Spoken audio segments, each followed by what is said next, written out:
અત્યારે આમ આદમી પાર્ટીનું કિસાન આક્રોશ રેલી જેના માટે તમે હમણાં ઉલ્લેખ કર્યો, કેજરીવાલ સાહેબ આવ્યા ગાંધીનગરમાં, પછી સુરતમાં બૂથ કાર્યકર્તાઓ સાથેની મીટિંગ કરી વગેરે. તમે જુઓ વાસ્તવિકતા શું છે અને જગતમાં દેખાડો શું થાય છે.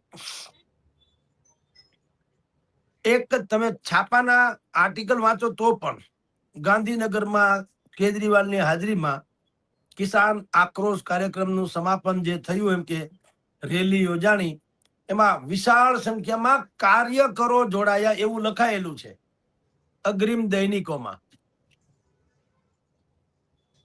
એટલે ભાઈ, ખેડૂતોના આક્રોશની રેલીઓ તો ખેડૂત દેખાવા જોઈએ કે કાર્યકરો?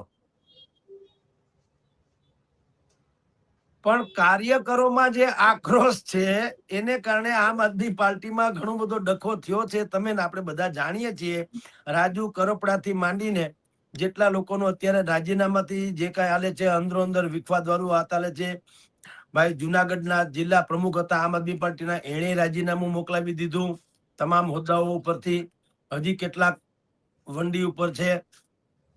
તો મારો તો એ બધું તો પક્ષમાં ઠીક છે, દરેક પક્ષમાં આવું ચાલ્યા કરતું હોય. કોંગ્રેસમાં હમણાં હું તમને જાણ કરું જે થયું છે તે, અને ભારતીય જનતા પાર્ટીને તો અત્યારે મેં કીધું એમ આવા સારા શત્રુ હોય તો મિત્રોની શું. એટલે આ બધા તીકડમબાજી જે છે એનો કોઈ અર્થ નથી સાહેબ. મૂળ વાત એ છે, ગંભીરતાપૂર્વક કહું તો જનતાએ સમજવા જેવું હોય છે. કોઈ નેતા બેતા કોઈ દરેક પોતપોતિકા ચોકઠા ગોઠવતા હોય છે.